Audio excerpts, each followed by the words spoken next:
Annyeong. Jadi kan kita udah mendatangi Festival Literasi Jogja dan tadi kita udah menyaksikan pemaparan dari Pak Fahrudin Faiz. Nah, dia ngomongin soal kepenulisan dengan filsafat. Jadi bagaimana tanggapan kamu mengenai pemaparan dari beliau Pak Fahrudin Faiz? Apakah kamu tiba-tiba berambisi ingin nulis atau biasa aja? Aku jujur iya sih, kayak jadi pengen konsisten bikin video lagi, bikin skrip lagi. Soalnya emang deep down aku tuh kayak punya kegelisahan, terus maksudnya tentang ya apapun lah. Kalau sekarang kan lagi sekolah di psikologi, jadi ya kadang ada hal-hal yang nggak serak yang aku pengen tumpahkan. Kadang hal-hal kayak gitu tuh cuma di kepala doang, nggak aku tulis, jadi kayak jadi beban, terus terlupakan. Jadi kayak sayang banget. Seharusnya lebih bisa dalam tanda kutip dimonetisasi. Tapi kan tadi kata Pak Fahrudin Faiz, ya sih, dia bilangnya tadi dia bilang soal lagi jatuh cinta dan lagi galau, itu tuh adalah energi yang gede banget untuk nulis gitu kan. Ketimbang kita cuma galau doang, ya kita mending diluapin ke dalam nulis. Aku tuh masih susah loh ya, kayak gak tahu ya apakah karena usia atau karena apa gitu. Tapi setelah mengikuti tadi, aku tuh nggak ngerasa apa-apa tau. Biasanya aku kalau setelah mengikuti acara kayak gini itu tuh tiba-tiba langsung semangat, pengen nulis, pengen apa gitu loh. Tapi sekarang nggak ada. Aku kayak udah kosong aja.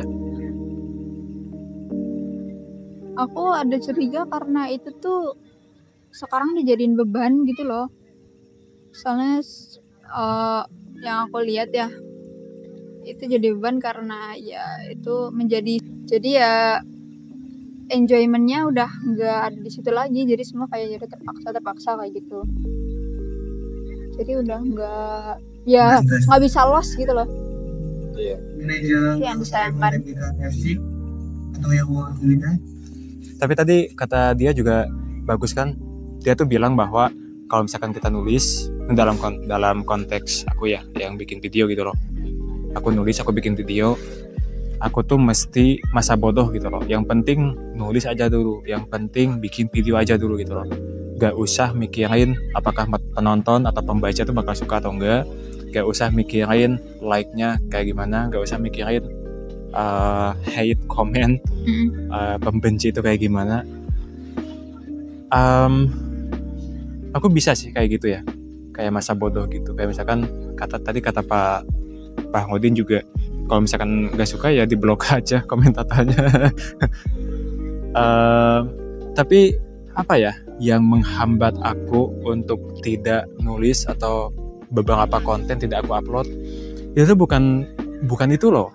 Kayak ada sesuatu yang gak bisa aku katakan itu apa, itu hanya menghambat aja. Dan aku kayak oke, kayaknya ini nggak dulu diupload deh. Ya berarti perfeksionis kayak gitu, kayak masih terlihat, masih menilai diri sendiri atau menilai karya sendiri dengan kritis, dan gak pengen kalau misalnya itu tuh kelihatan orang lain tuh mungkin jadi sebenarnya nggak kelihatan orang lain, mungkin dipandang diri sendiri. Jadi kayak misal kita menilai video kita sendiri itu ya kurang bagus, padahal mah kata orang lain mah itu sudah lumayan bagus. Jadi ya yang aku juga kadang masih bergelut sama itu sih, perfeksionis, rasa perfeksionis kayak gitu. Tapi yang menghambat kamu apa? Yang menghambat kamu kan suka bikin konten, kamu juga cerita kalau kamu pengen bikin video lagi, pengen nulis gitu loh. Yang menghambat kamu untuk melakukan itu apa?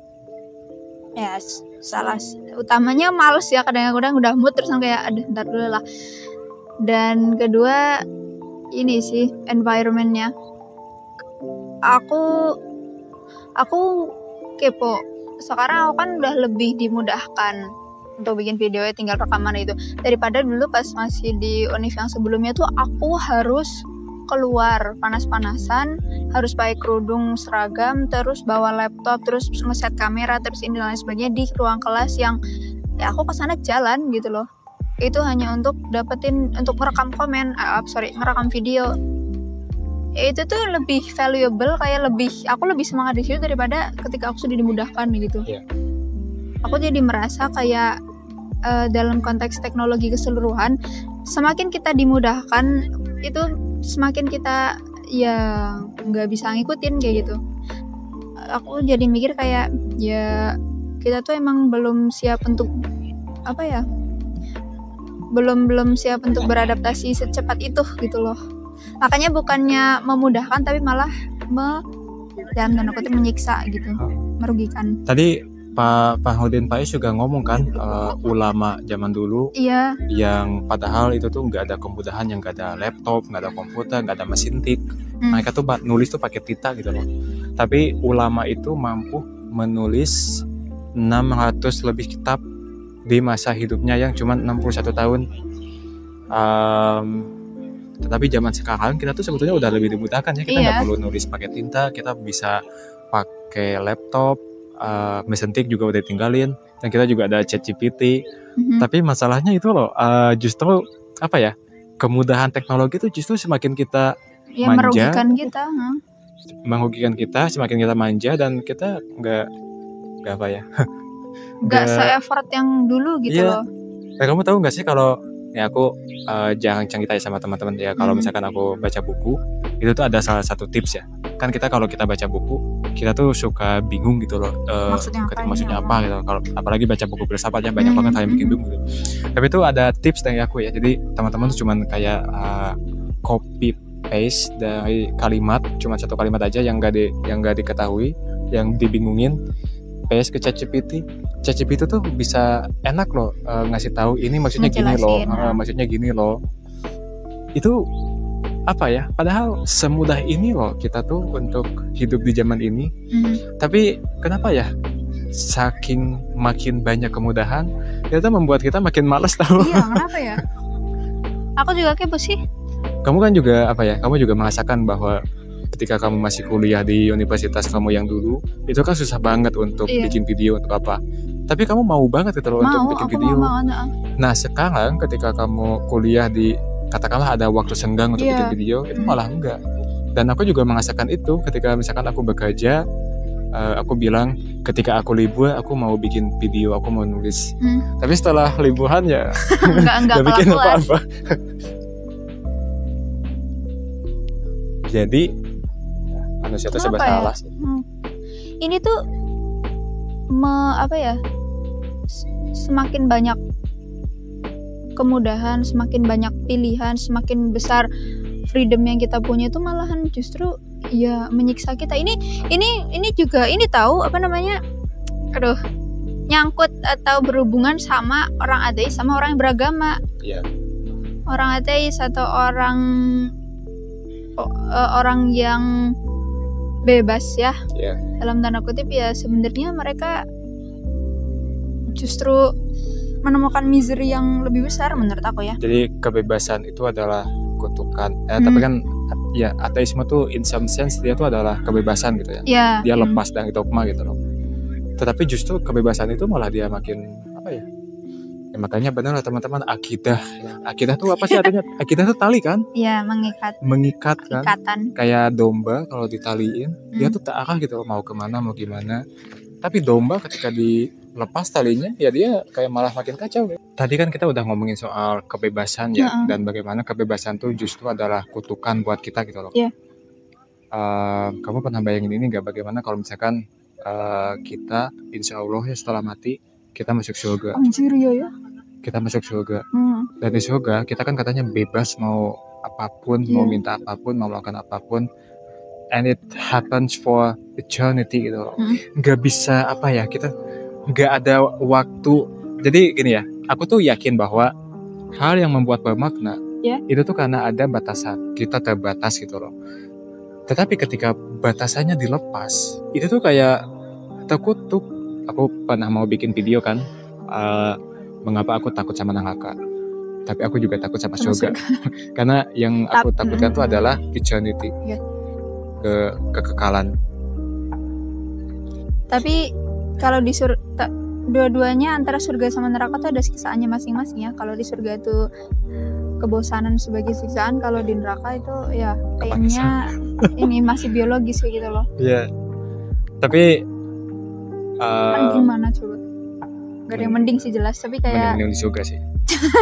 Soalnya disiksa dengan kebosanan tuh lebih mending tau daripada disiksa dengan panas. Panas atau dingin. Katanya ada juga kan neraka yang dingin. Iya. Ada ya. Daripada panas atau dingin ya mending aku disiksa dengan kebosanan. Tapi bisa gak sih kita kalau udah di surga terus kita ketemu dengan wajah Tuhannya gitu kan, kalau kata Al-Quran, bisa gak sih kita meminta kayak, ya Allah abang mah pengen 50 tahun ya lah di sini di dia. Oh iya. Setelah itu udahlah, saya gak mau apa-apa lagi, saya mau lenyap gitu loh. Kayaknya untuk lenyap tuh alhamdulillah deh, sumpah. Ya makanya lebih baik lenyap kan, maksudnya daripada ada surga neraka gitu. Setelah mati mending dah selesai. Nah gitu. makanya aku tuh lebih suka dengan konsep Nibbana dan Buddha gitu loh. Nirvana.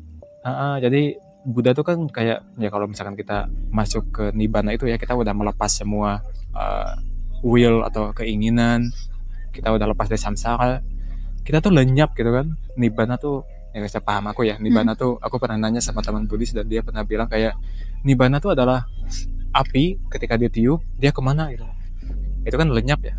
Nah, aku tuh pengen itu gitu loh, feel nothing, melihat nothing, merasa nothing. Ya udah selesai gitu kan. Udah selesai gitu loh. Aku anggap sih ini apa ya, afterlife-nya ateisme gitu. Iya. Ketiadaan gitu loh. Kayaknya itu lebih baik deh ketimbang kekekalan atau keabadian.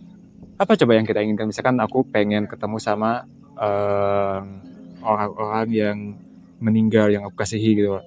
Ya tahu kalaupun aku ketemu lagi mungkin cuma 3 tahun juga cukup sih. Nggak perlu Ya, pokoknya udah kembali lagi bosen itu. Iya. Kecuali kalau di neraka di surga emang ya udah nggak ada rasa bosan, di sini minta nggak ada bosan nih ya. Iya. Mungkin. Tapi kalau di neraka itu masih ada keinginan tau. Jadi yang di neraka kan katanya cuman banget. Oh sampai selesai, sampai dia suci gitu ya. Melewati purgatori, api penyucian, baru dia promosi kan, naik jabatan ke surga gitu. Itu mungkin masih ada apanya? Iya. Masih ada tujuan. Masih ada tujuan. Apa sabar. Nah itu loh, ketika hidup di surga dan gak ada tujuannya itu, ya Allah. Tapi aku sebagai anak psikologi kepo ya, kenapa manusia itu selalu menginginkan hal lebih gitu. Kenapa kita tuh pengen, udah dikasih surga, udah dikasih segalanya tuh masih pengen yang lain kayak gitu. Kenapa kita tuh sangat-sangat enggan sama kebosanan, sangat-sangat enggan sama kestabilan, statis, maksudnya bosen kan ya udah nggak ada naik turun gitu loh. Kenapa kayak gitu? Bagaimana kalau dijawab secara evolusioner bahwa manusia itu tidak didesain oleh seleksi alam untuk merasa puas? Soalnya kalau yang puas itu ya, karena kalau yang puas itu lebih mudah untuk ini mati, maksudnya kayak orang yang misalnya organisme yang tenang, individu yang tenang ya udah menerima aja gitu ya. Mereka cenderung untuk mati dan tidak mewariskan keturunan. Mungkin ada nenek moyang kita dulu yang kayak gitu, yang merasa puas, yang merasa alhamdulillah udahlah gue nggak mau apa-apa gitu, gue mah tenang. Mereka nggak bakal nikah, nggak bakal kawin, sampai akhirnya mereka nggak menurunkan itu. Nah kita tuh adalah keturunan yang tidak pernah merasa puas, makanya kita seperti ini gitu loh. Tapi itu apa ya, menjawab how-nya ya, mesti menjawab dari sisi mekanisme sama sisi sainsnya. Tapi kenapa? Tapi lah ya, terkutuk sekali ya. Karena hukum alamnya seperti ini. Kenapa hukum alam seperti ini? Karena didesain oleh Allah Subhanahu wa taala untuk seperti ini. Makanya dia bilang bahwa dunia itu tuh hanya ilusi. Surat apa coba itu? Ada tahu dalam Al-Quran? Ya, ada, tapi nanti aku tanya ChatGPT. Kalau dunia ini emang cuman main-main, Tahu kan Islam tuh udah menjawab tahu kenapanya. Nggak cuma Islam doang. Ya, but at least agama tuh menjawab persoalan why gitu loh. Kenapa seperti ini? Kamu mau bikin video apa nanti? Bikin video, aku udah ada beberapa skrip sih. Coba nanti lah. Aku banget tau aku sekarang bikin video, ya Allah. Aku tuh lebih prefer ngomong bahasa Inggris di video daripada bahasa Indo. Ya udah, bikin aja video bahasa Inggris, terus targetnya ya target orang luas aja. Enggak, paling aku nggak mikir target-targetan biar tidak depresi. Iya. Yang penting nulis aja, yang penting bikin aja, nggak usah mikirin itu kedepannya kayak gimana. Seperti Pak Fahudin Faiz. yang kayaknya hidupnya tidak bergantung pada uang dari nulis. Oke, kita dipoto tahu. Tadi. Ini lagi dipoto nggak sih? Enggak ding. Enggak, fotonya.